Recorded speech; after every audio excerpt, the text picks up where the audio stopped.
Muitíssimo obrigada por terem vindo. Como sabem, a Fundação Francisco Manuel dos Santos publica uma revista anual, a X21, Ter Opinião, que este ano, e ainda bem, tem exatamente o mesmo tema da conferência anual que está marcada para 30 de setembro. Este ano é no Teatro Nacional São Carlos.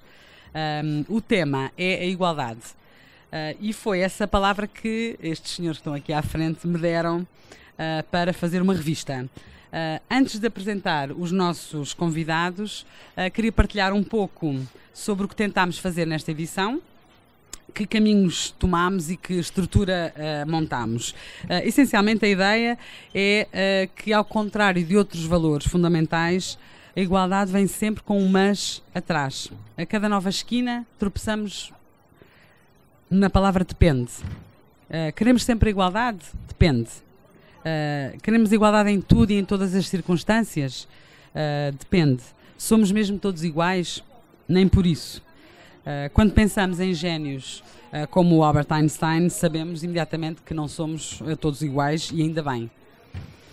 Quando ouvimos os corretores da Bolsa de Londres dizerem que sentem uma desvantagem relativa, é esta a expressão, porque se comparam com pessoas que ganham milhões por mês e não centenas de milhares de libras por mês, percebemos que lutar por um mundo igual, perfeito, é uma utopia. E eu digo isto não com conformismo pessimista, até porque eu e a Paula Barreiros, com quem fiz esta revista, somos duas mulheres bastante otimistas, ao ponto até de irritar-nos várias pessoas que não compreendem esta perspectiva. Mas o nosso ponto de partida foi pensar que é útil reconhecer que a luta pela igualdade absoluta é uma causa infrutífera, mas que é possível, e na verdade é até bem mais fácil do que muitas vezes parece, fazer correções significativas e marcantes na desigualdade contemporânea.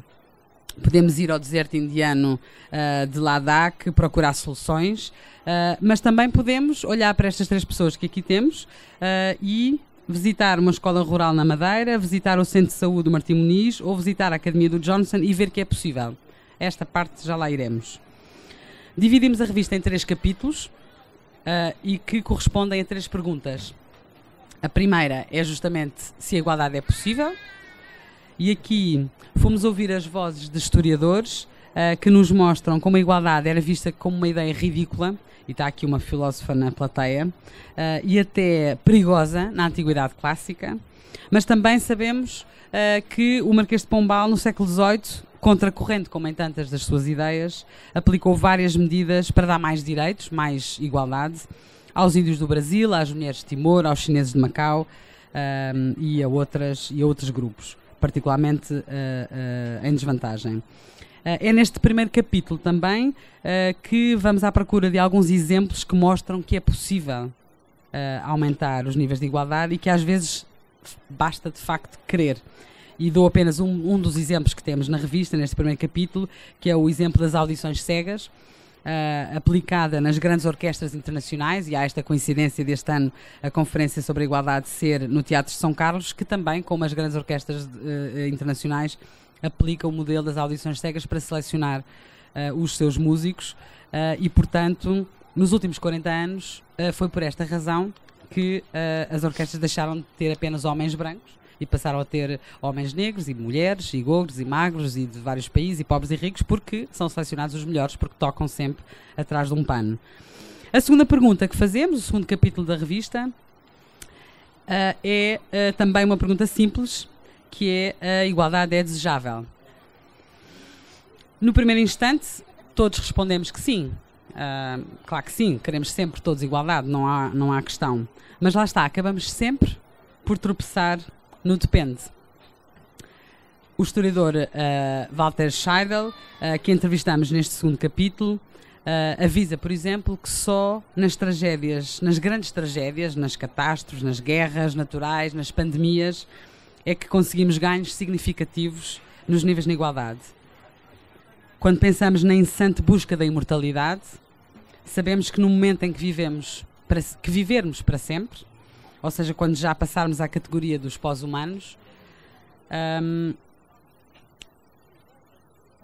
viveremos num mundo sem raça, num mundo sem género, num mundo sem diferença, mas também viveremos num mundo sem identidade e sem alegria. Não sei se já chegou a professora Maria do Céu Patrão Neves, que escreve um ensaio futurista, e ela avisa no fim que foi só a nosso pedido que fez o exercício, mas é um exercício extremo de pensar num mundo em que somos todos iguais, e posso dizer que não é muito bonito. O mesmo nos diz a biologia, ainda nesta pergunta do é desejável, queremos sempre igualdade, e a biologia diz-nos que somos todos ainda um acontecimento irrepetível, e diz-nos também que é justamente a diferença, a desigualdade, que é o motor da evolução, e portanto se não houvesse desigualdade seríamos muito mais vulneráveis. E entrevistamos sobre esta questão o biólogo Nuno Ferrand de Almeida. O mesmo para as cotas, e eu vi ali no cantinho discretamente a Regina Tavares da Silva, a quem desafiámos, sendo uma das maiores especialistas em questões de género da Europa, desafiámo-la a escrever um ensaio, e a Regina Tavares da Silva faz uma proposta, para alguns radical, a nós pareceu-nos bastante sensata, que é abolir a palavra cotas. Bom, isto para dar apenas alguns exemplos. O terceiro capítulo faz a pergunta clássica que nós jornalistas fazemos sempre, que é onde chegamos na luta pela igualdade. Em 2017, que retrato é que temos do mundo? Nesta última parte vamos a vários temas, abordamos o salário das mulheres, como nós sabemos, em particular nós mulheres, não sei como é que é no seu centro de saúde, mas que são naturalmente mais baixos, isso é-nos dito toda a vida, não é? Não é natural. Há sempre uma razão natural para as mulheres ganharem menos. Vamos ao Donald Trump, que usou, e todos os populistas que usam a desigualdade para ganharem votos. Vamos à democracia, ao acesso à saúde, às questões da raça e da identidade, à evolução de Portugal desde o Estado Novo. Para o epílogo, temos 6 exemplos de como, nos 4 cantos do mundo, e em contextos muito difíceis, um grupo de jovens usa as novas tecnologias para combater a pobreza e aumentar a igualdade. E são, portanto, exemplos que têm em comum apontarem este caminho, que provavelmente será um caminho futuro com pernas para andar, que é agir localmente, mas replicar o sucesso a grande velocidade graças às ferramentas digitais. Uma última nota antes de apresentar o painel: quando folhearem a revista e antes de lerem seja o que for, vejam-na. Destaco 3 partes visuais de que estamos particularmente, em relação às quais estamos particularmente contentes: as ilustrações do André da Loba e da Rita Matos, que fez a capa, o portfólio do Johnny Miller, que é absolutamente pungente e que está no fim da revista, e um exercício meio excêntrico que pedimos à Cátia Mendonça, infografista, para imaginar o que seria um continente ideal, e portanto ela desenhou um 6º continente ideal com os melhores níveis de igualdade no mundo. E é isto. Posso dizer que mais fácil do que imaginar a revista foi imaginar o painel para dar viva voz a este tema, porque desde muito cedo, nas conversas que fomos tendo com a Fundação, percebemos que queríamos dar voz a pessoas que, com os pés na terra e que no seu dia-a-dia fossem casos exemplares deste otimismo que tentámos transmitir com este número da revista 21. Ou seja, pessoas que efetivamente reduzem a desigualdade todos os dias. Passo a apresentá-los. Ladies first. A Tânia Bonifácio, que é médica especialista em medicina geral e familiar e trabalha na Unidade de Saúde Familiar da Baixa, no Martim Muniz, aqui em Lisboa. Trabalha sob a coordenação do Dr. Martino Gliosi. A doutora Tânia é jovem, tem 37 anos, mas é a mais velha dos 8 médicos desta unidade. Todos, incluindo o coordenador, têm 35 anos. É um centro de saúde novo, com uma equipa formada de raiz e que faz uma abordagem diferente de como exercer medicina, e cujos resultados já tangíveis mostram que há níveis de desigualdade no acesso à saúde bastante concretos e muito interessantes de serem partilhados. Muito obrigada por aceitar o nosso convite. Ao meu lado, o Johnson Semedo, que depois de ter estado uma série de anos preso e depois de trabalhar numa organização comunitária na Cova da Moura, onde nasceu, decidiu que era possível fazer mais e melhor pelos jovens do seu bairro. Em 2014 fundou a Academia do Johnson, para que complicar? Acho o nome perfeito. E hoje trabalha com 150 jovens dos bairros do Zambojal, da Cova da Moura, da Reboleira, do bairro da Boa Vista e do 6 de Maio. O seu trabalho é muito abrangente, vai do desporto, onde tem 6 equipas de futsal, ao apoio de estudo e aos encontros semanais de reflexão. Em 3 anos, e o Johnson vai poder contar-nos, alguns adolescentes, portanto em muito pouco tempo, alguns adolescentes, como o Johnson dizia, que lhes chegaram às mãos de pantanas, já deram a volta e há até alguns que se preparam para ir para a universidade. Muito obrigada, Johnson, por ter aceito o nosso convite. E finalmente, Joaquim Sousa, professor de Geografia, diretor da Escola do Corral das Freiras, na Madeira, que podem ver na revista, é num vale, é mais ou menos o fim do mundo, visto aqui de Lisboa, mas provavelmente, visto o Funchal, também parece o fim do mundo.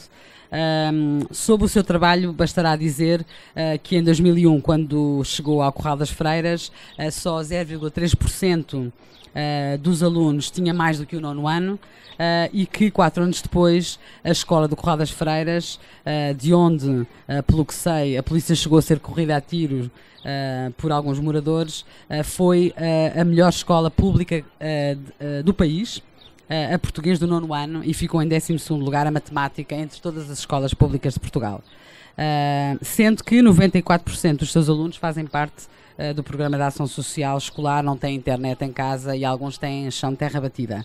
Muito obrigada por ter vindo da Madeira para estar aqui hoje connosco. E calmo, fazendo uma primeira pergunta comum a todos, para fazermos aqui uma primeira rodada, e que é perguntar-vos o que é que na vossa estratégia rompe com a tradição, o que é que fazem de forma radicalmente diferente. E começamos pela Tânia, Ladies First outra vez. Então, antes de mais, muito obrigada pelo convite, em meu nome e o nome da equipa, à Fundação Francisco Manuel dos Santos pelo convite para estar cá hoje presente, é com muito prazer que estou cá. Antes de mais, não sei se é uma estratégia tão groundbreaking, mas tentamos, nós temos uma população muito heterogénea, que engloba cerca de 30% da população imigrante em Portugal, e com isto nós tivemos que formular algumas estratégias para nos podermos adaptar a esta população, para que não aumentarmos a igualdade, mas se calhar a igualdade dos outcomes, dos resultados, que é isto que nos interessa. Igualdade para nós, enquanto equipa, é diferente de justiça. Nem sempre tratar todos por igual vai ter resultados iguais e, portanto, acima de tudo, tentamos fazer algumas estratégias, elaboramos estratégias para conseguir nos adaptar a esta heterogeneidade de população, que vai dos 0 aos 150, que vai de homens a mulheres, de crianças a idosos, várias raças, várias culturas. Algumas das nossas estratégias passaram por fazer muitas consultas em inglês, outras em linguagem gestual quase, com apoio de meios informáticos, como seja o Google Translator. A produção de vários panfletos, panfletos em inglês para ajudar a população migrante, panfletos em chinês e em bengali que estão neste momento a ser produzidos.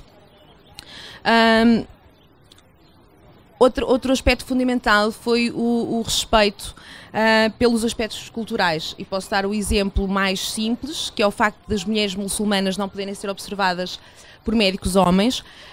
A forma como a distribuição dos utentes é feita pelas listas dos diferentes médicos é informática, portanto não tem em conta estas particularidades, e portanto nós temos que ter a flexibilidade de no dia a dia conseguirmos adaptar a estas situações.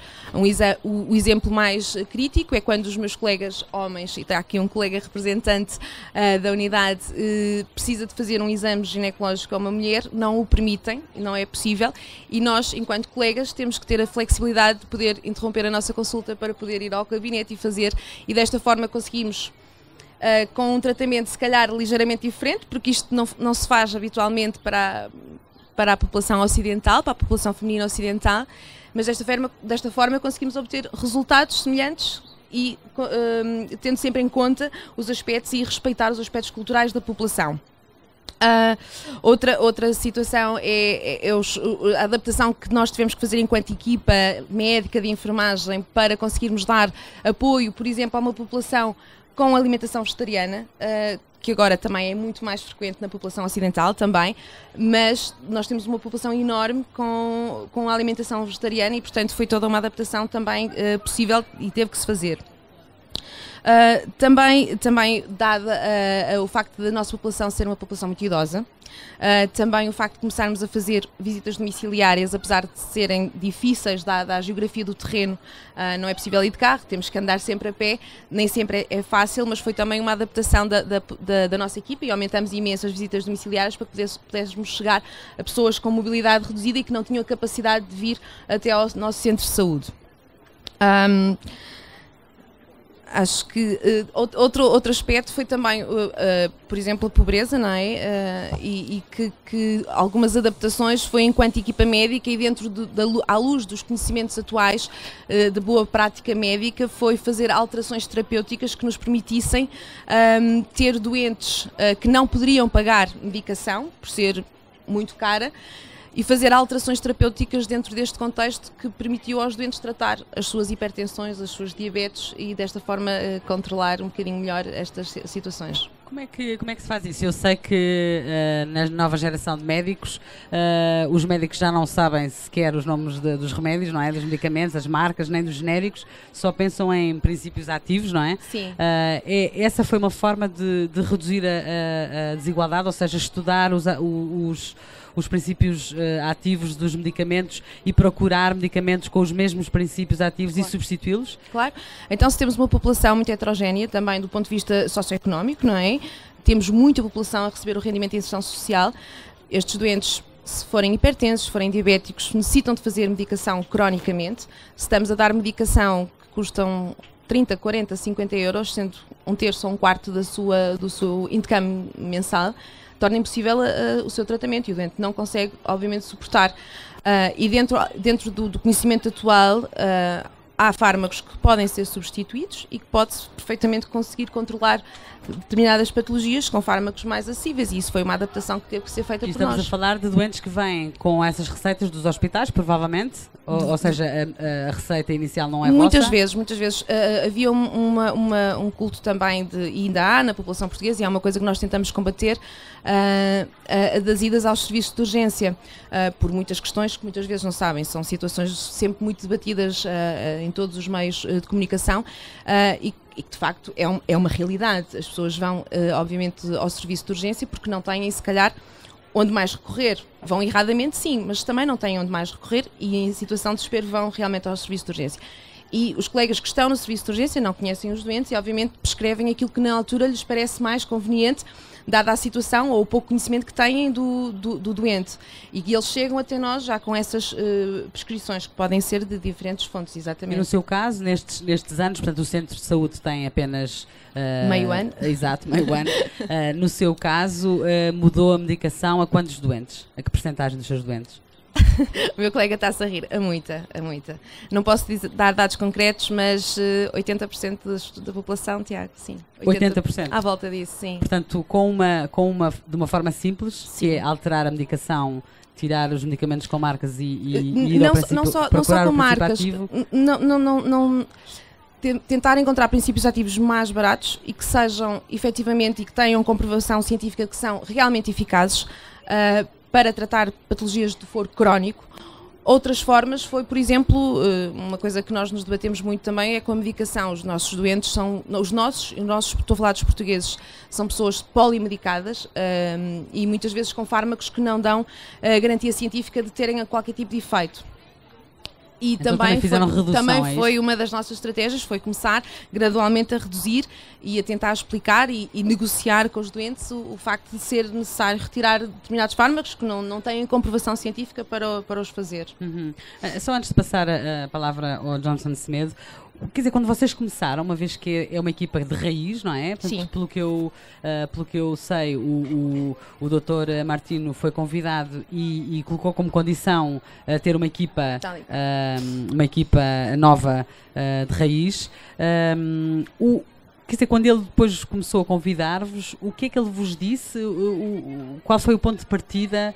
Qual era o objetivo? Como é que ele vos seduziu para esta ideia de vamos fazer um centro de saúde diferente de todos e vamos melhorar a qualidade, o acesso, aumentar o acesso à saúde e melhorar a qualidade dos nossos doentes? Não sei se posso dizer que é diferente de todos os outros. Foi a nossa estratégia. Portanto, o Dr. Martino, quando terminou o seu internato, ele fez o internato neste ACES, no ACES de Lisboa Central, e a diretora executiva, na altura, convidou para liderar ou para coordenar uma unidade. A proposta tinha sido inicialmente outra, mas o Dr. Martino achou que poderia ser a altura de mudar algumas coisas. E convocou, digamos assim, 4 elementos centrais, que foram os primeiros 4 elementos a formarem a equipa, na altura ainda a Unidade de Saúde, de Cuidados de Saúde Personalizados, portanto o CSP de São Nicolau, que funcionava num prédio da Baixa, em São Nicolau, e penso que a partir daí foi quando começou a motivação para a mudança, não é? Porque perante os problemas reais que encontraram. Tal e qual, perante estes problemas reais. Um exemplo muito simples e que foi muito engraçado, e o Dr. Martino pediu-me para contar esta história, foi, e não está escrito, não há indicadores, mas em 15 dias, após termos mudado, temos começado a fazer a consulta e termos estruturado a consulta da forma que nós pensamos melhor para aquela população. Em 15 dias, portanto, quando nós começamos, as pessoas às 6 da manhã ainda se juntavam na porta do centro de saúde a fazer filas para ter uma consulta. 15 dias depois, o segurança da unidade foi ter com o Dr. Martino e perguntou ao Dr. Martino o que é que nós estávamos a fazer, porque já não havia filas às 6 da manhã. Portanto, com pequenas mudanças conseguimos alterar toda uma forma de funcionamento de um centro de saúde que estava habituado a funcionar de uma determinada forma. Portanto, e não foi preciso fazer muitas coisas. Passamos a ter consultas abertas, em que as pessoas sabem que podem ir ter connosco ao longo de todo o dia e que não precisam de ser as primeiras ou as segundas ou as terceiras a chegar para ter o acesso a uma consulta. Portanto, para além das consultas marcadas que temos obviamente consultas que podemos dar ao longo do dia para uma situação de urgência ou de uma situação aguda de doença. E, portanto, só este pequeno aspecto foi fundamental. Deixámos de ter filas à porta do centro de saúde às 6 da manhã, no centro de Lisboa. Muito bem, obrigadíssima. Já voltamos assim. Johnson, faço-lhe a mesma pergunta. O que é que, no seu caso em particular, tendo estado noutra organização antes de criar a sua, penso que saiu dessa primeira organização justamente por sentir que podia fazer um trabalho melhor.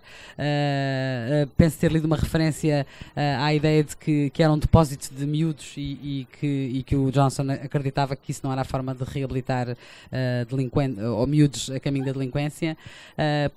Faço-lhe a mesma pergunta: o que é que particularmente diferente faz na sua academia para ajudar estes miúdos que estão um bocadinho sem caminho?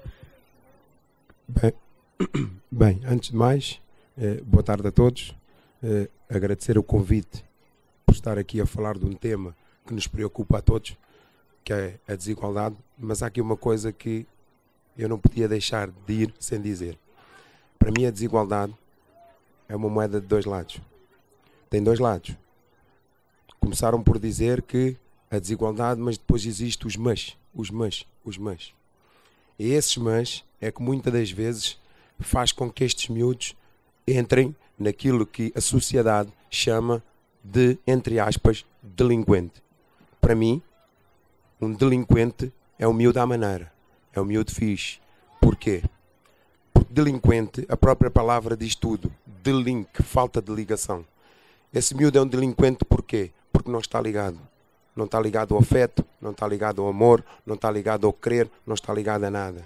E quando os miúdos nos chegam assim, desligados de tudo, a primeira coisa que nós temos que fazer na nossa associação é uma triagem, olhar para o miúdo e dizer assim, espera aí, a primeira coisa é sentar com ele e é pela relação que nós vamos tentar perceber porque é que ele não está ligado e depois, intrinsecamente, potencializar o que ele tem de melhor para poder ligá-lo às coisas.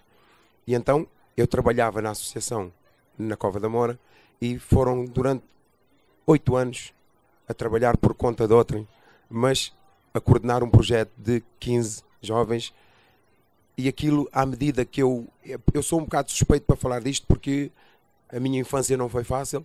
Eu tive preso durante 10 anos, posso dizer que fui aquele delinquente que muita gente chamou, e que hoje olho as coisas com outros olhos, e olho para estes miúdos com outros olhos.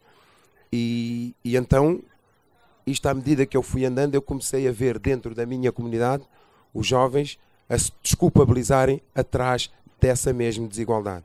E por isso é que eu digo que é duas moedas, tem dois lados, porque às vezes dá jeito e às vezes é preciso perceber que há mesmo desigualdade. O miúdo que vai para a escola primária ou que depois vai para o círculo preparatório, e nós vamos à casa dos pais e percebemos, este miúdo já vai no segundo período e este miúdo não tem livros. Como é que este miúdo vai se safar? Como é que este miúdo vai estudar? E é olhar para o miúdo e intrinsecamente olhar. Ele mesmo assim, sem livros, ele consegue ter a capacidade de dizer assim, eu passo os cadernos pelo meu colega, esforça-se para que as coisas até corram bem, mas se todos nós pensarmos, isto não vai funcionar. É aí que nós entramos, dentro daquilo que é perceber a motivação do jovem e arranjar formas e mecanismos que esse miúdo possa ter os livros todos. Essa é uma forma. Outra forma que nós temos, que para nós é fundamental, é o desporto.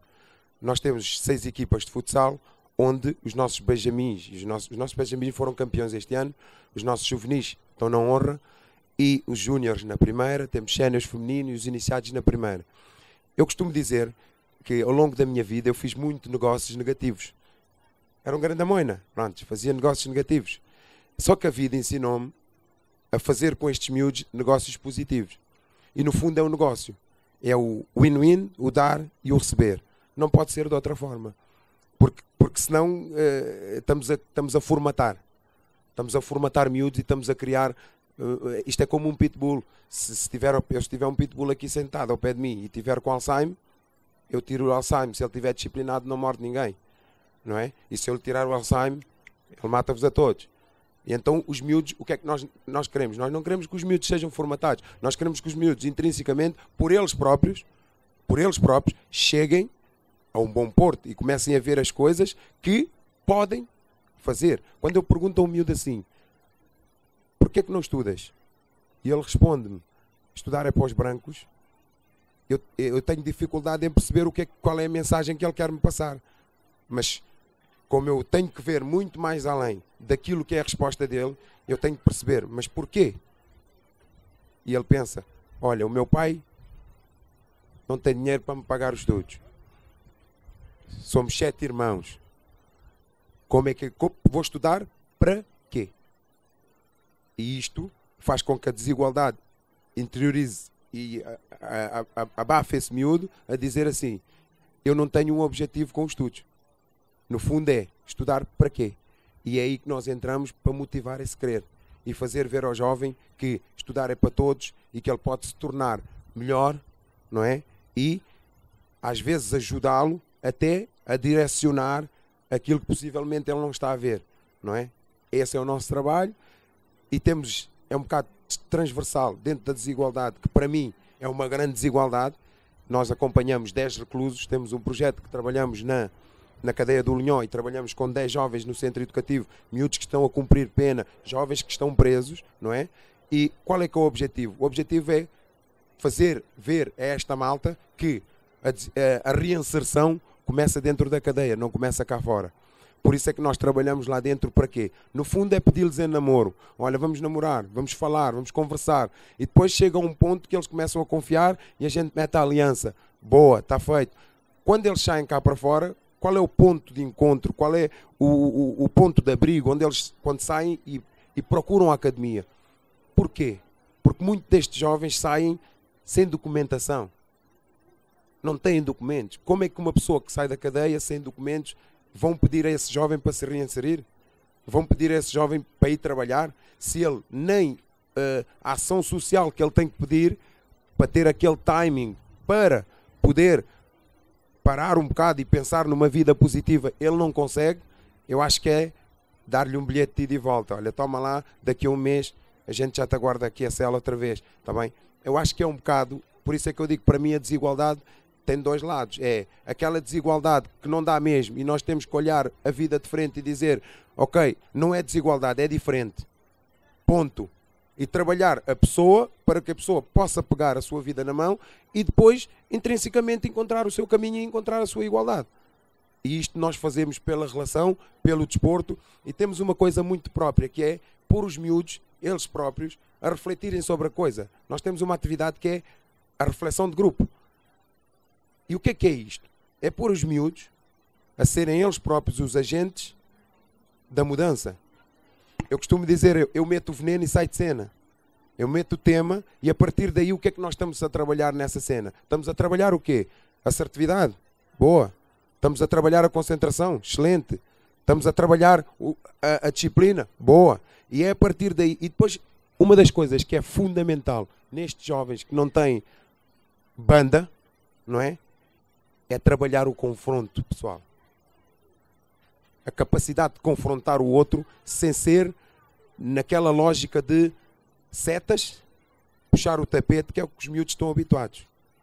E quando conseguem olhar olhos nos olhos e conseguem dizer, olha, eu acho que tu estás errado por isto e por isto e por isto, de uma forma calma e tranquila, mas não é regra por regra. Não estou-te a dizer isto 31 de boca. Olha, eu também era como tu, eu também ia para a escola e não queria a escola, e tinha 9 negativas, e quando comecei a pensar que realmente eu podia mudar a minha vida e podia mudar a vida dos outros, comecei a estudar e comecei a fazer as coisas diferentes.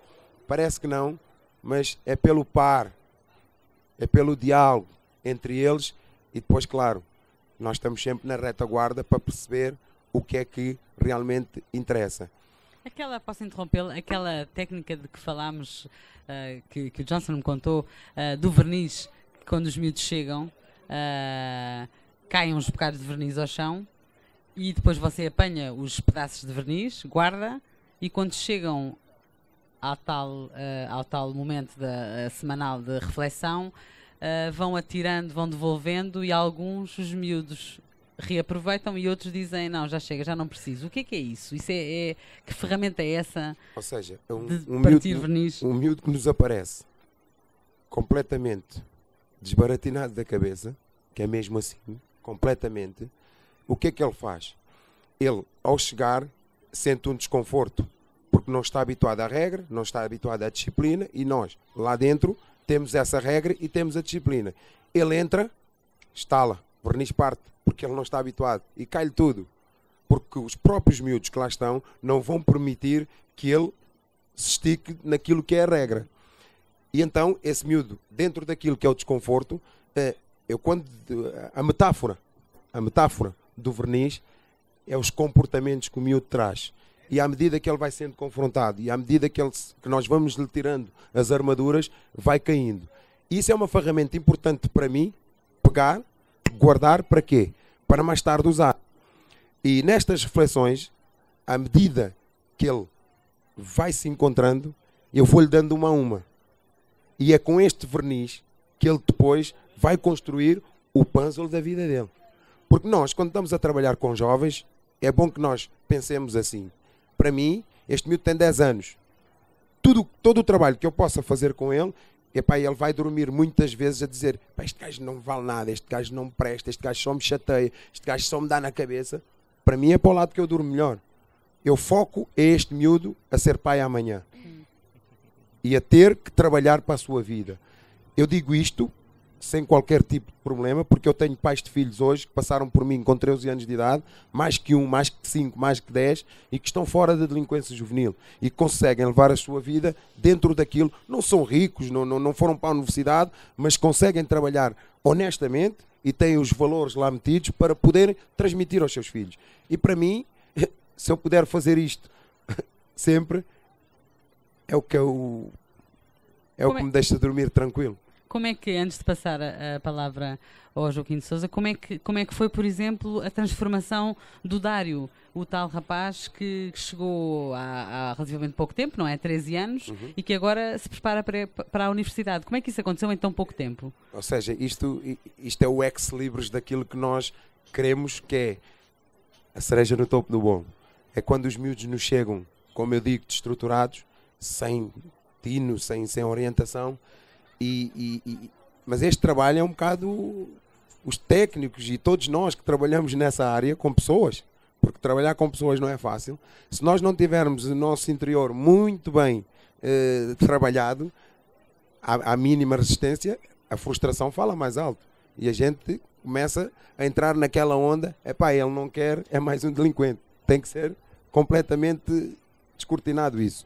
Agora, o Dário é um jovem que neste momento a única desigualdade, como eu dizia, é o miúdo que entrou desbaratinado, é o nosso guarda-redes de júniores, começou a fazer ali um percurso, houve um momento do clique e neste momento está a acabar o 12º ano, está ali um bocado confuso naquilo que vai escolher como futuro, e é aí que nós entramos e pomos um psicólogo vocacional a refletir com o miúdo, a encontrar um caminho para ele.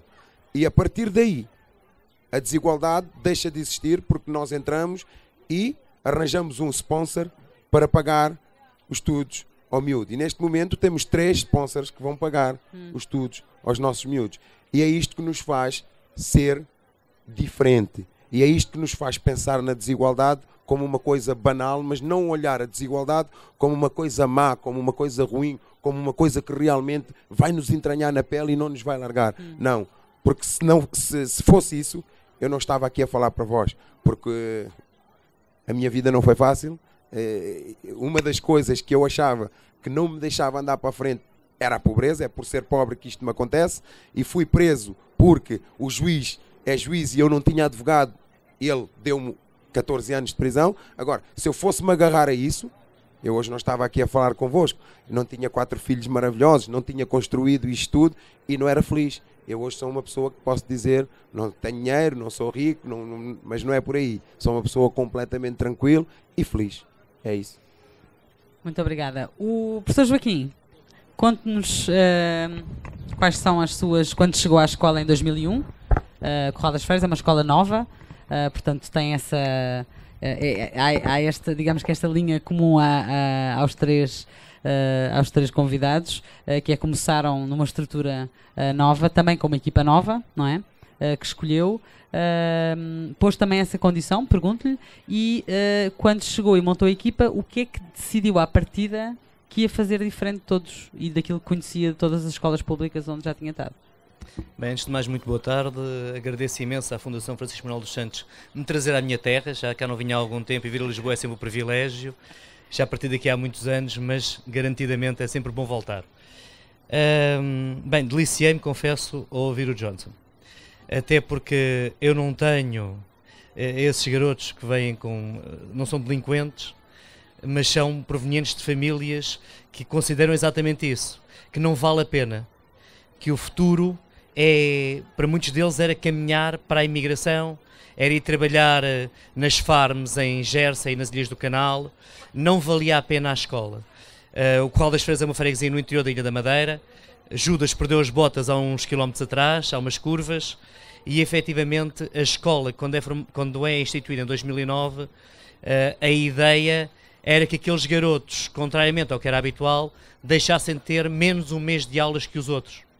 Porquê? Porque normalmente há muitas derrocadas, há muitas árvores, muitas pedras que impedem o normal funcionamento das estradas, que é uma só, portanto é uma estrada para ir e a mesma que traz, e efetivamente a grande questão que estava ali era mudar o conceito, a visão que existe, porque isto, criar uma escola a partir da 5 de outubro e depois enviá-la para todos os pontos, como se estivéssemos no meu liceu, que é aqui perto, que foi o Liceu Camões, e considerar que todos têm exatamente as mesmas condições, isso é a coisa mais perversa que existe. Porquê? Porque as expectativas de cada um, dos pais, do meio envolvente, o acesso aos meios culturais, o acesso aos sonhos, não são iguais. E, no entanto, a escola quase nos pede a que sejam iguais. O Johnson dizia, garotos que não têm livros. Confrontei-me com isso, eu tenho 94% de alunos neste momento com ação social. Obviamente, a minha escola não tem os livros como obrigatórios. Antes, pelo contrário, nós abolimos uma série de livros. Porquê? Porque estes também potenciam a desigualdade entre quem tem e quem não tem. Entre aquele que pode ousar sonhar e aquele que, à partida, a sociedade quer que se resigne. Infelizmente, nós, a educação, não escolhemos a equipa. O doutor, que eu não me lembro o nome, Martino, pôde escolher a equipa quando instalou o centro de saúde. Nós, a educação, tirando os colégios privados, somos colocados numa lista cega por uma ordem que não responde minimamente àquilo que são os anseios de quem quer que seja.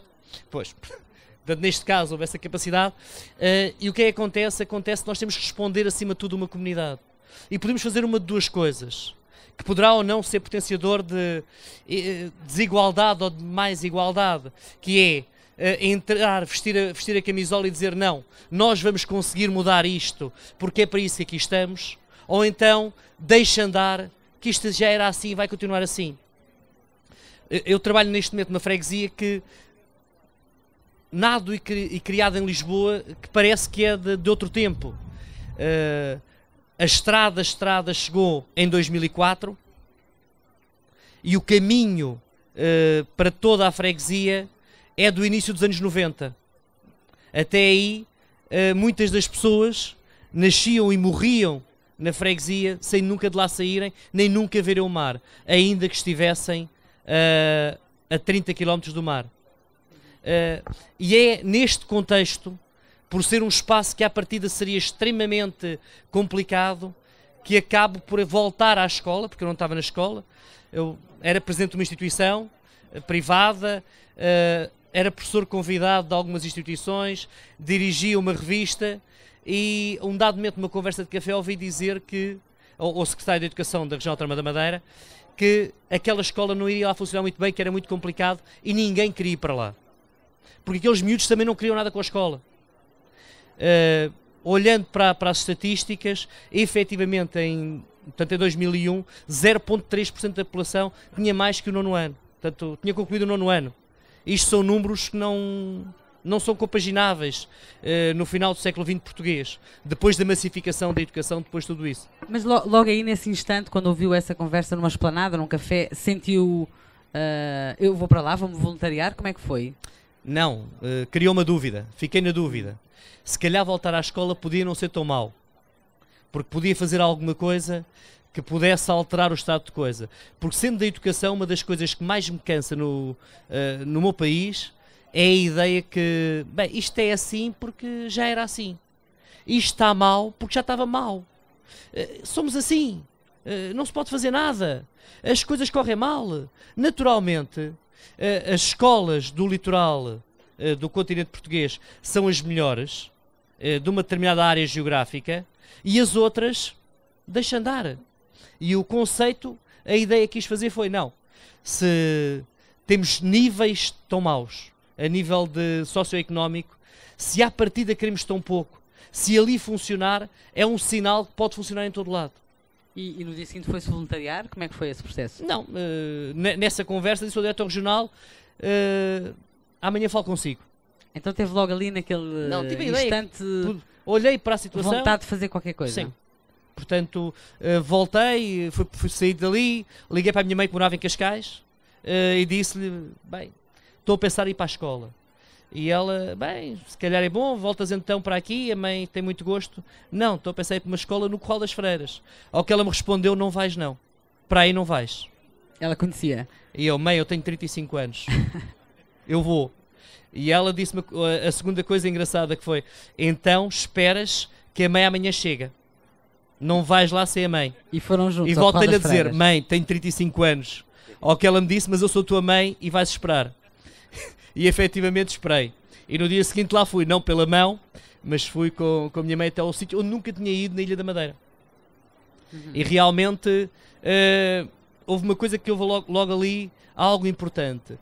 Falando e procurei, fui por ali pelas ruas abaixo, falando com as pessoas, dei-me conta que eram miúdos humildes, que tinham receio, como alguns dos miúdos de Johnson, tinham receio de sonhar, mas que achavam que a escola nova ia ser importante para o futuro deles. E isso tem uma responsabilidade tremenda. Porque cada um daqueles miúdos com quem falava olhava para eles e conseguia me colocar no lugar deles. Eu que tinha crescido em Lisboa, conseguia olhar que tivesse crescido ali e tinha crescido 30 anos antes, portanto, eu tinha entrado para a escola 30 anos antes, o que é que eu quereria que tivessem feito por mim se estivesse naquela circunstância?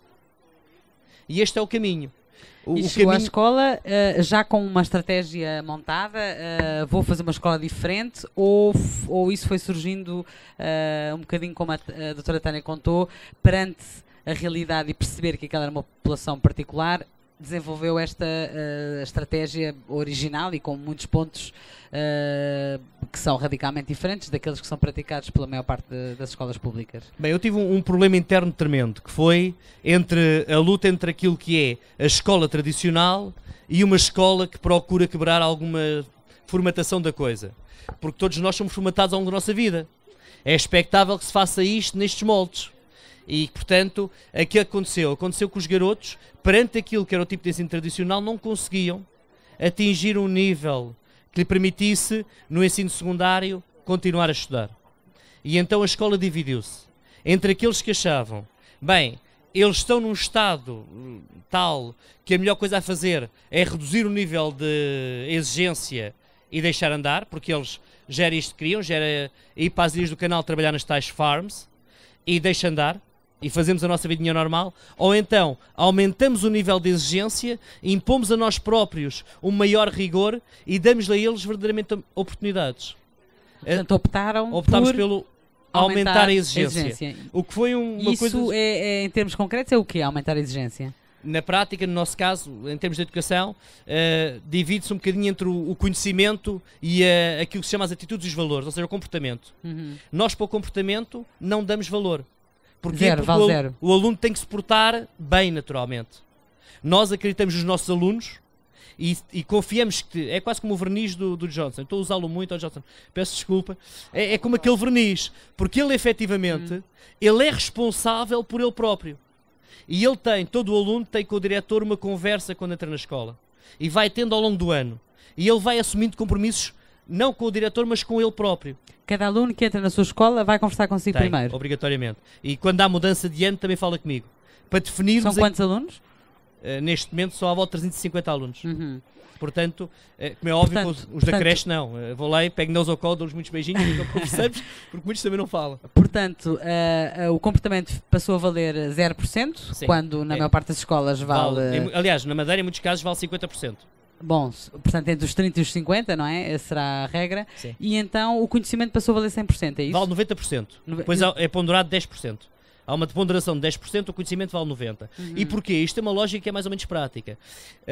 Os meus alunos, quando saem do terceiro ciclo, quando vão para o ensino secundário para outra escola, têm um problema tremendo. Que é, vou citar a doutora Maria de Lourdes Rodrigues, estávamos aqui há uns dias num debate em que um dado momento a doutora Maria de Lourdes dizia o seguinte: a minha filha um dia chegou a casa e disse: pai, mãe, não gosto de matemática. E ela respondeu ao marido: amanhã começas a explicação. Os meus alunos não podem ter explicações, porque os pais não têm dinheiro para pagar as explicações. Ou seja, eu tenho a obrigação, para poder dormir tranquilo e durmo, e olhar para os meus filhos e pensar, bem, se eu um dia não tiver cá, alguém poderá fazer também isto por eles, de sentir que aqueles garotos são agentes do seu conhecimento, agentes do seu sucesso. Eles têm que sair de lá com as ferramentas todas para chegarem ao ensino secundário e fazer o ensino secundário. Porque se eles forem com matérias em atraso, eles têm um problema tremendo, que é chegar ao secundário e, indubitavelmente, como as famílias não têm dinheiro para pagar as explicações, se eles tiverem dificuldade em alguma disciplina, eles vão acabar por desistir. E eu não aceito que os meus alunos desistam. Pronto, eu sou jornalista, não é? Portanto, estou sempre a tentar fazer desenhos e tentar... Quer dizer, parece assim fácil, não é? O Johnson fala em confiança, usou 2 ou 3 vezes a palavra, temos que... Os miúdos têm que acreditar neles, nós temos mas que dizer... Você diz a mesma coisa, mas isso... Como é que se transmite isso? Como é que se faz? Miúdos que têm a tal casa com o chão da terra batida, que não têm manuais, aboliu manuais. Comportamento... parte dos manuais, parte deles. Quer dizer, não basta dizer têm que acreditar em vocês e eles passam a ser bons em matemática. Como é que isso se transforma? Bem, há aqui uma coisa que é muito simples: o sucesso dá trabalho. E devo dizer uma coisa: as horas de projetos na minha escola são para apoios. E os apoios fazem parte do horário. E o aluno tem que ir aos apoios. E ele tem que saber a matéria. Para as matérias, portanto, o aluno individualmente é um caso. Ele não faz parte de um... Não há um carimbo para todos. Não há um fato para todos. Não há igual, turma não há um fato 8º H. igual. Não há um fato igual para todos. Portanto, há um fato para cada um. E o aluno é trabalhado caso individual a caso. E isto dá trabalho, lá está. A eles e a vocês, aos professores e aos alunos? Sim, dá muito trabalho aos professores, porque uma coisa é chegar à sala e dar a matéria para todos, e outra coisa é chegar à sala e efetivamente o aluno, cada aluno tem uma fragilidade e vai ter que ser, aquela fragilidade que vai ter que ser compensada. E quando ele chega ao ponto em que já tem uma mais-valia, aquela mais-valia vai ter que ser aprimorada. Portanto, todas as fases de desenvolvimento. Porquê? Porque aquele garoto vai ser um cidadão, independentemente de tudo.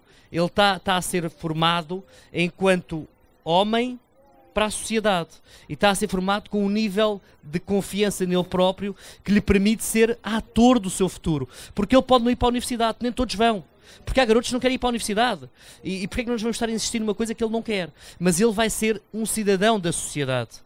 E como tal, ele tem que adquirir um conjunto de saberes que lhe permitam passar à próxima geração mais do que aquilo que a geração anterior lhe passou a ele. E voltando só um passo atrás à questão da disciplina, os relatos que há do Curral das Freiras antes de ir dirigir a escola falam da violência e falam da polícia corrida a tiro e tudo isso. O Joaquim Sousa chegou e provavelmente viu sinais claros disso. Como é que foi essa transformação inicial, havendo zero, portanto o comportamento valendo zero, como é que os miúdos de repente deixou de ter problemas disciplinares, coisa que nós ouvimos todos os dias nos telejornais que existem nas escolas portuguesas? Bem, há aqui uma coisa que é muito importante, que eu comecei por dizer isso. Eu provenho de uma comunidade rural que há uma humildade tremenda. As pessoas, há o respeito pelo pai, há o respeito pela mãe, há o respeito pelo professor, há o respeito pelo senhor padre, há o respeito pelo mais velho. E isto é algo que é importante e que nós, na escola, perpetuamos, mantemos. E, efetivamente, isto aqui, há pouco ouvi a palavra censura, se calhar é capaz de ser verdade, mas na minha escola, o aluno em espaço coberto não pode andar de chapéu. O chapéu é quando há sol. As calças é para andar na cintura, não é para andar a meia perna. Os piercings, não é preciso para ninguém se pentear no piercing do indivíduo, não tem que ser uma coisa enorme, não. Se ele tiver uma coisa discreta pode usar, senão não pode. Deixa na mão do diretor e no final do período vai lá buscar e pode usar onde ele quiser, agora na escola não. Portanto, nós temos um conjunto de regras que são aceitos por todos e efetivamente não são... foram definidas por todos, de modo a que todos possamos ter o mesmo conduto. Assim como os professores não andam de chinelos, nem andam de shortzinho. Portanto, há respeito por um determinado código de conduta para todos. Assim como não há o conceito do palavrão, isso não existe. É assim, aluno meu que no corredor anda lá aos gritos e a palavrões vai falar com o diretor, vai ter com o diretor. E o diretor normalmente está nos corredores e nos intervalos, e está na cantina e vai à sala dar aulas, portanto escolhe sempre todos os períodos uma turma para ir dar umas aulas e passa pelas turmas todas ao longo do ano, de modo a que os alunos compreendam que há um futuro ali, que há alguém que também acredita no sonho deles e que trabalha o sonho com eles. E repara, eu tenho alunos, ainda que na universidade continuam a dizer as notas, no secundário tenho que continuar a dizer as notas, e mesmo na imigração têm que me dizer como é que vão estando, de modo, e já disse a alguns miúdos, para voltarem de países onde estavam imigrados, porque estavam-se a meter em problemas, estavam a entrar no campo da tal desligar, estavam a ficar desligados, estavam a poder ir para um caminho que não era saudável para eles. Agora... Mantém, eu imagino que isso faz-se dentro do horário de trabalho ou faz-se à noite, como é que... Eu vou utilizar um termo muito madeirense que é: eu sou o maior bilhardeiro da freguesia do Curral das Freiras. Bilhardeiro é cuscovilheiro, é essas coisas todas. Portanto, é uma espécie de central onde eles sabem que podem recorrer no caso de estar com algum problema. E devo dizer que já intervim em confrontos familiares, já fiz divisão de terrenos, porque me chamam para coisas estranhíssimas que eu não faço a mínima ideia, porque é estranho, tipo... ter pequeninos da primária que quando me veem, diretor, posso falar consigo, e depois eu vou falar com eles e me dizem, o meu pai bateu na minha mãe. E vem-me dizer, lá vou eu falar com o pai, às vezes a pensar, bem, agora que os apanho, porque isto é chato, vou bater à porta da pessoa e dizer, olha, você não pode bater na sua mulher. E realmente lá vou, e eles sabem que podem contar com esta confiança e sabem que, efetivamente, procuramos resolver os problemas de todos. Referiu 2 vezes a ideia de dar trabalho, estar a trabalho, e eu lembrei-me, quando conversámos, eu e a doutora Tânia, que a descrição que me fez do centro de saúde e no fundo, das horas que trabalham das 9 às 5, não é? Nos horários normais, que na verdade ali é das 8 às 8, não é? E depois, para além das 8 às 8, ainda há as horas a seguir. E ficou assim um retrato um bocado de missão de paz das Nações Unidas, que chega, quer dizer, quando se trabalham as tais 18 horas por dia e achamos normal, mas são 6 meses, não é? Quer dizer, ter um centro de saúde do Estado, portanto não vai fechar, haverá sempre clientes. Não é muito sustentável este lado de uma dedicação, quer dizer, não se faz a diferença no horário das 9 às 5. Isso... Não, de maneira alguma, não se consegue. Para fazer a diferença, como o professor estava a dizer e bem, é preciso importar. Acima de tudo é preciso preocupar-nos com, porque na maior parte das vezes, em Portugal ouve-se muitas vezes, sempre foi assim, porque é que vamos mudar? Não é? E é uma coisa que eu debato todos os dias. Não é por se fazer sempre da mesma forma que estamos a fazer correto. Portanto, vamos tentar fazer da forma como nós acreditamos que é para fazer. Se é possível num horário, se coaduna com um horário de trabalho? Não, de maneira alguma. Dos 8 médicos que trabalham lá, todos trabalham subejamente mais horas do que é suposto. No início do projeto estávamos lá das 8 da manhã às 8 da noite todos os dias, jantávamos juntos todos os dias, porque estávamos sempre juntos. Agora, passado decorrido já há algum tempo, estamos a tentar equilibrar um bocadinho melhor as coisas, porque de facto não é comportável humanamente para nós.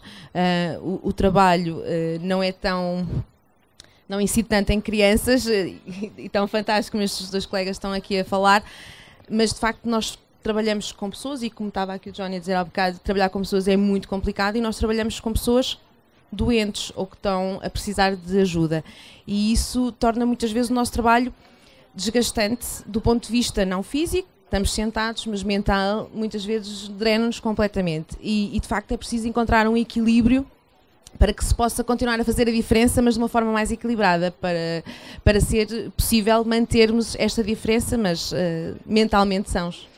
Todo aquele trabalho que fazem de contacto com a população, de telefonar às senhoras da Alfama e às senhoras do Castelo, isso é feito em que alturas? Normalmente fora do horário de trabalho. Portanto, uma das estratégias que nós também tivemos foi dar a possibilidade que as pessoas possam ligar. E agora temos também um telefonista que facilitou imenso, e portanto o telefonista fica com a anotação de que determinada pessoa ligou, e fica um recado para nós, para cada médico que o utente ligou.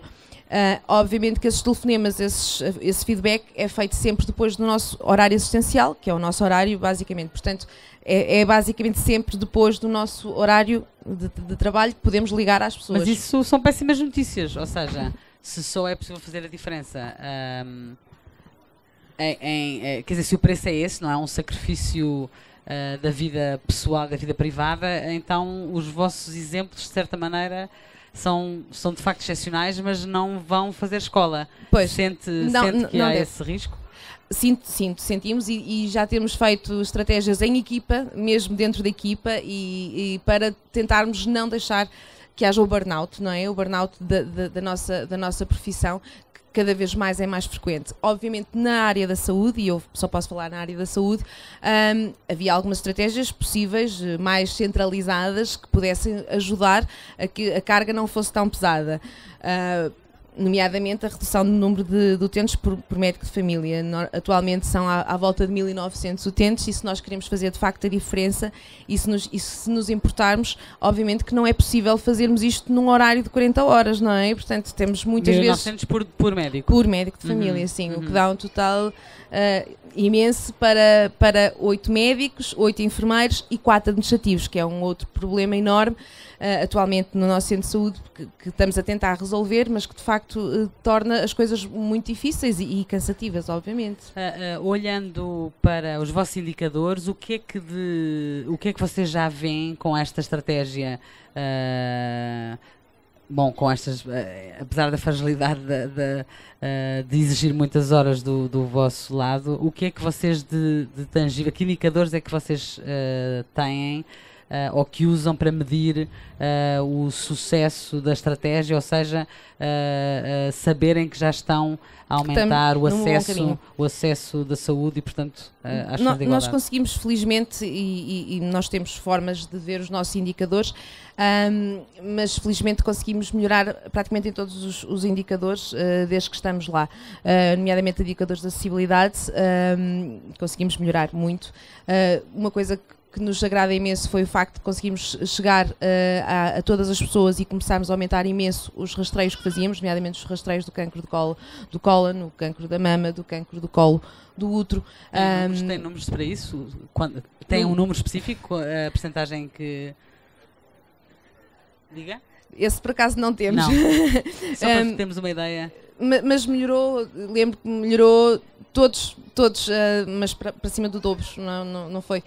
Andava à volta dos 30%, 40%, e nós passamos para 60%, 70%, foi à volta disso. Nestes 6 meses? Mais um bocadinho, já um ano, sim, mais ou menos exatamente um ano. Por essa diferença que, portanto, nós começamos enquanto unidade, o CSP de São Nicolau, e depois passamos para o SF, e, portanto, todos os dados foram colocados a zero, e, portanto, nós temos alguma dificuldade em obter os dados que tínhamos, mas da leitura que fizemos em meio ano que tivemos enquanto o CSP de São Nicolau, todos os indicadores estavam a subir vertiginosamente. Portanto, é um caminho bom. É doloroso, mas é um caminho bom. O professor Joaquim sente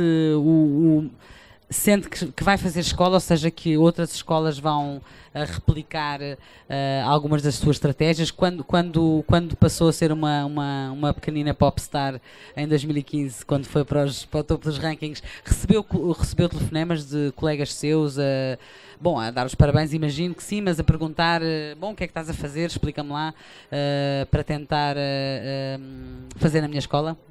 Teve esse tipo de feedback? Não, eu penso que as escolas estão muito fechadas em si mesmo, infelizmente.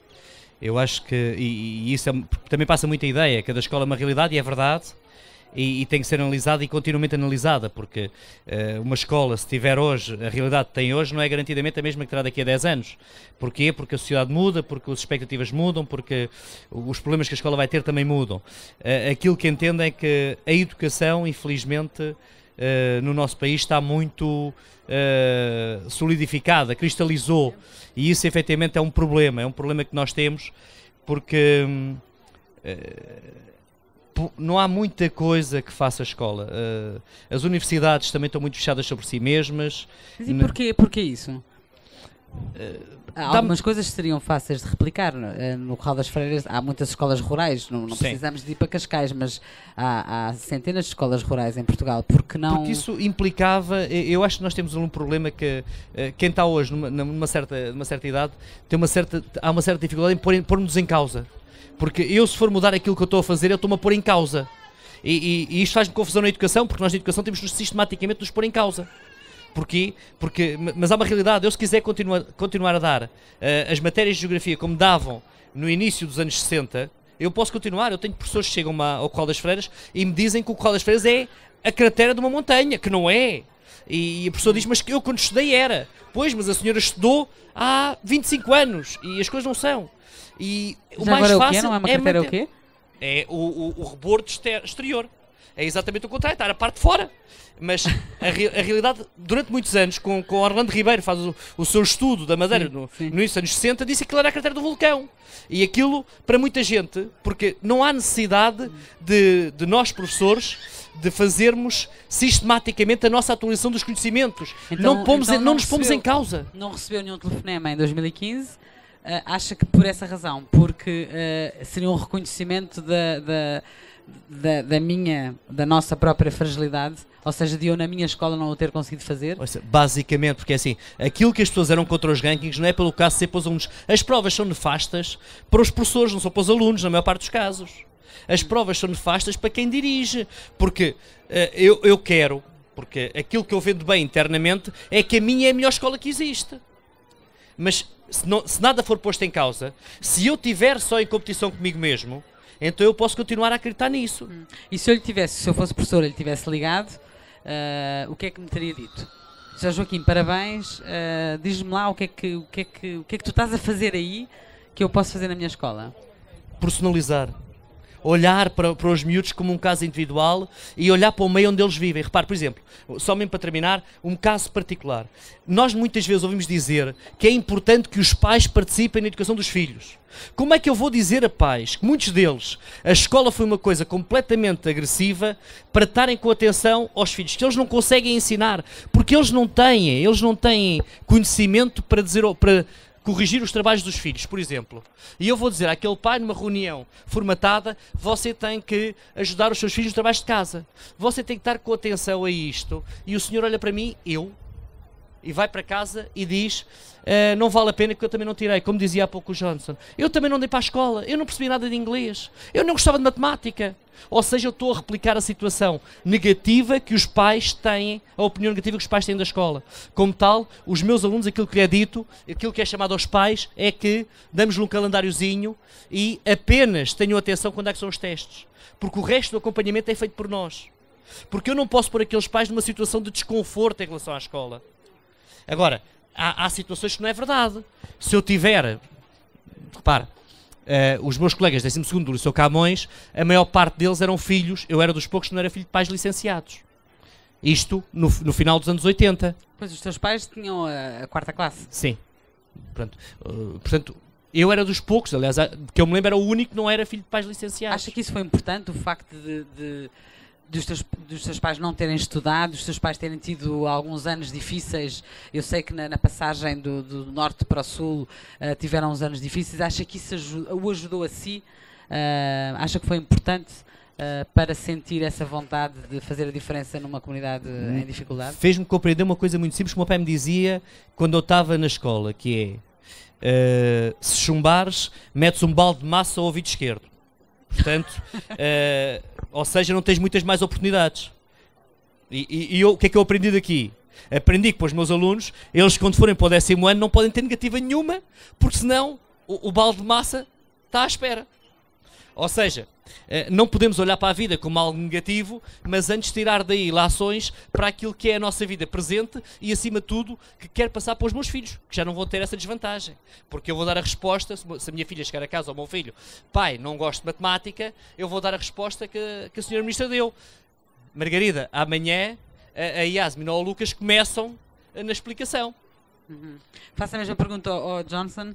A sua vida passada ajuda-o a ser, faz a sua academia melhor do que outras organizações? Ou seja, quando os miúdos olham para si, sabem, há ali um humano que representa aquilo que eles podem ser ou não ser? Quer dizer, de uma certa forma sim, porque eu sou um modelo para eles, não é? Mas há aqui uma coisa que isto para mim não é um trabalho. Isto que eu faço é uma missão. Eu digo que isto é uma missão porque houve momentos da minha vida, eu estive numa comunidade terapêutica a refletir na minha pessoa, a arrumar os armários emocionais, e houve um momento da vida que eu parei e o mister lá em cima disse: tens duas coisas, eu tenho esta bamboca para ti, se tu aceitares eu perdoo-te os teus pecados. E eu disse: bom negócio. E a partir daí... Como é que foi esse clique? O que é que aconteceu na sua vida para haver esse clique? Esse clique foi à medida que eu fui estando na minha caminhada refletiva, à medida que as armaduras iam caindo, eu ia ficando vulnerável. Eu ia vendo as coisas que eu fiz e que realmente magoavam-me e que olhava para dentro de mim e olhava uma pessoa que não gostava do que estava a ver. E então, a dada altura... apareceu-me ele e disse: toma lá esta bomboca, aguenta-te e vais ver que tudo fica resolvido. E eu disse: bora lá. E a partir daí a minha vida foi uma vida diferente. Mas eu queria puxar aqui um bocado atrás em relação ao tempo. O tempo é o tempo. Eu estou aqui, é o tempo que eu tenho para estar aqui. Eu, quando estou na cama, há um telefonema o miúdo foi apanhado a roubar um carro, está na esquadra, eu levanto-me e vou lá. Porque se eu não for, ninguém vai. E aquele miúdo, se ninguém for, para além da injustiça, independentemente se fez ou se não fez, ele tem direito a ser tratado como pessoa. Ele não tem que levar pancada, ele não tem que me massacrar. Tem que agir em conformidade com a lei e atuem. É um bocado por aí. E eu acho que a indisciplina na nossa sociedade hoje está a começar mais cedo. Eu neste momento, eu dou desporto, comecei a dar numa escola primária, desporto. E quando a coordenadora chamou-me lá porque havia um problema na escola, os miúdos são indisciplinados, os miúdos são insurretos, os miúdos... Ou seja, não é a escola que eu ouvi ali, que são miúdos que têm que tirar o chapéu, que têm que andar com as calças para cima. Pelo contrário, ali é tudo tag life, andar de moto, bora lá, palavrões de uma escala para cima. E eu cheguei lá e disse, bem, espera aí, então se estes miúdos portam-se mal, pá, vê lá se trazes aqui alguma coisa pelas coisas. E eu disse, não vamos premiar o mal. Porque hoje em dia a sociedade premia o mal. Ou seja, o miúdo que porta mal tem regalias. Não pode ser. Vamos premiar os que se portam bem. Agora, lá está. O meu método de trabalho vai fazer com que este miúdo faça. Ou seja, quer fazer parte daquilo que eu estou a dar. Então eu disse à professora, faça assim. Eu vou premiar as turmas que estão a funcionar bem e os miúdos que se portam mal. Você faz o seguinte: quando eu estiver a dar desporto no pátio, invente qualquer coisa, eles têm que ir buscar não sei o quê e passam pelo pátio para micarem o que é que está a ser feito. E para verem, desculpem, eu às vezes tenho esta linguagem que é para observarem.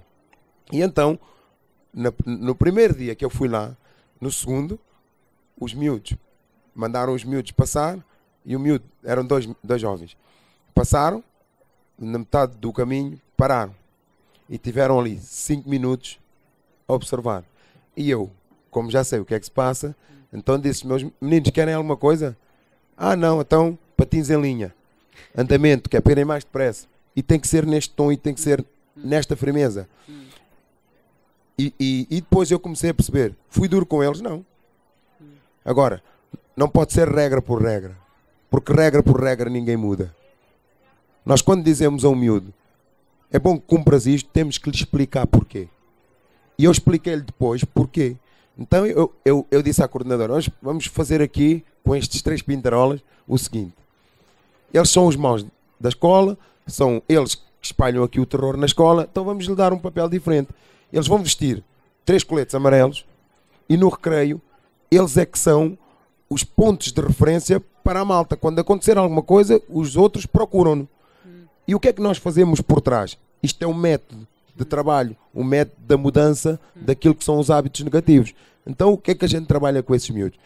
Em contexto de roda, porque para mim roda é família, não há hipótese. Quando a gente roda em família, a gente consegue tudo. Então, é dizer ao miúdo, olha, quando o Joaquim der um pontapé na Antónia, tu não vais dar um pontapé no Joaquim.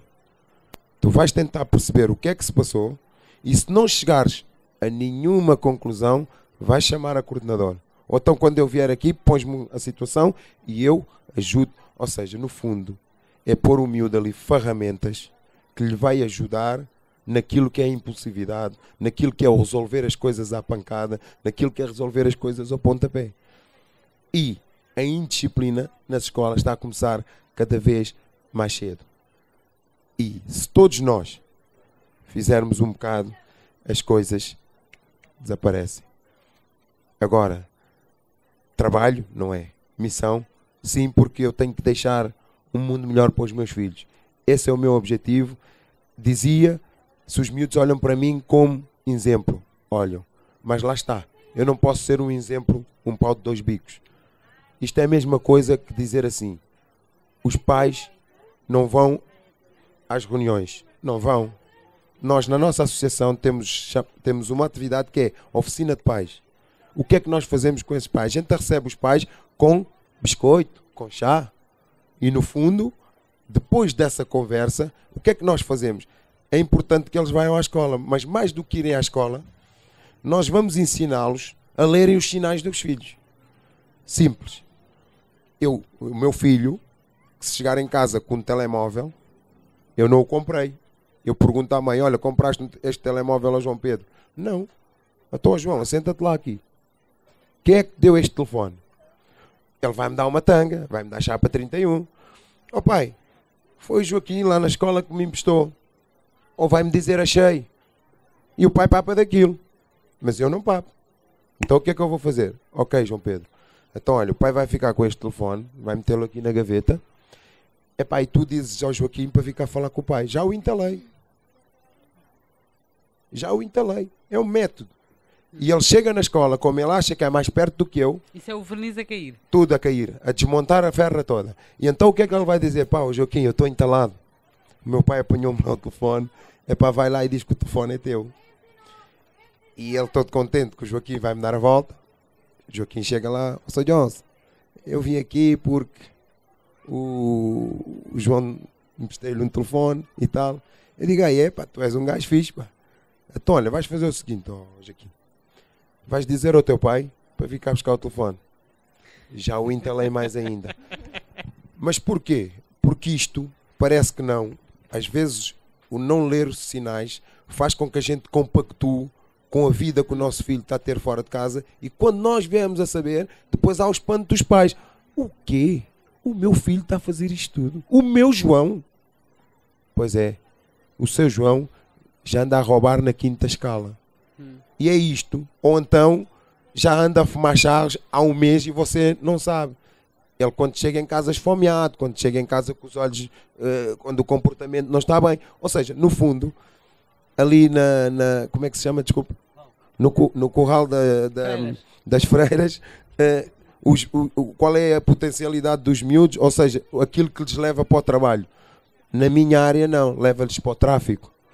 Leva-lhes para a vida fácil. Porque é um bocado ingrato nós estarmos a dizer aos miúdos, estudar é fixe, porque tens que conseguir isto, olha, tens que trabalhar, e ele passa o caminho para ir para a escola e vê os dealers todos a venderem, com grandes carros, bem vestidos. Ele vai dizer, Johnson, desculpa lá, mas é para estar, que eu quero é aquilo. Porquê? Porque é aquilo que é a vida fácil. Mas o objetivo é sempre depois dizer àquele miúdo, o que tu estás a ver ali, lá está a minha credibilidade. Ele ouve-me, porque eu estive do lado lá. O que ele está a fazer e o que os outros estão a fazer, eu fazia de olhos fechados. Era a minha vida, era o meu dia-a-dia, não é? E então a minha credibilidade dá-lhe para lhe dizer assim, estás a ver isto? Que tu tanto aspiras? Isto tem pé de barro. Ele vende daqui a um ano, daqui a mais ano e meio, deixas de o ver. E perguntas, onde é que está o gajo do Ferrari? Pá, o gajo do Ferrari está de saco, apanhou 25 anos. O que é que adianta? O que é que adianta? É este diálogo, é esta conversa, é esta relação de proximidade. E depois lá está. Eu sou um gajo cheio de sinos, não é? A comunidade deu-me sinos. Uma ovelha que anda com sinos, não é? Tem os filhos com sinos. Veio o lobo, assim que ele ouve blim, blim, blim, pinote. Assim sou eu. Os meus limites, se o problema está lá em cima, na bandeira, o meu sino toca aqui. Eu não tenho que ir lá, porque eu já sei o que é que se vai passar lá. E os miúdos e a juventude hoje é no limite. Quando eu caí no precipício, isto afinal é o precipício, é o limite. E é isto que nós fazemos. Vê que podes precaver as coisas para que o teu sucesso e o teu futuro sejas tu a comandar a tua vida. É um bocado isto. Muito obrigada. Vamos acabar com a Tânia. Começamos com a doutora Tânia, acabamos com a doutora Tânia. Gostava que nos pudesse contar, para acabar, falar um bocadinho do feedback que têm desta comunidade. Portanto, 1900 vezes 8 dá. Eu não tive explicações da matemática. À volta de 15 mil. Claro, 2 mil, arredondamos para 2. 15 mil. Já somos 2. Bastava arredondar para 2 mil, é que não estava a pensar. Bom, mas portanto tem essas 15 mil pessoas. Que feedback é que têm? Quer dizer, quando vocês trabalham e mudaram as estratégias e a forma de trabalhar, a pensar quer dizer, com uma preocupação de igualdade, ou seja, aumentar o acesso à saúde com todas essas ferramentas do reduzir os medicamentos caros, substituir os medicamentos caros, fazer folhetos em mandarim, etc. As pessoas têm, quando veem os resultados e as coisas a mudar, pensam em igualdade ou pensam só que, bom, este centro de saúde é mais eficaz? Que pessoas concretas, se nos puder contar um ou outro caso, é que sentiram que a vida delas mudou por causa da vossa diferente abordagem? Obviamente, como qualquer processo de mudança, inicialmente é muito complicado. Temos muitos entraves à mudança. É natural do ser humano mudar o que já está a ser feito. Muitas vezes é complicado.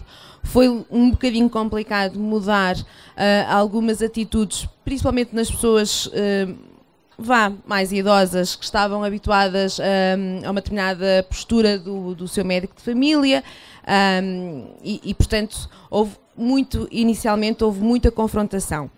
Atualmente as pessoas já sabem como é que nós funcionamos enquanto equipa, sabem... As pessoas não gostaram da vossa... Algumas não. Houve de facto, nós tínhamos posturas muito diferentes dos colegas que estavam anteriormente a nós, e isso cria, obviamente, é natural, um choque, não é? Portanto, porque estamos a fazer as coisas de forma diferente e que as pessoas estavam habituadas a outra forma e que até se calhar funcionava de acordo com os critérios.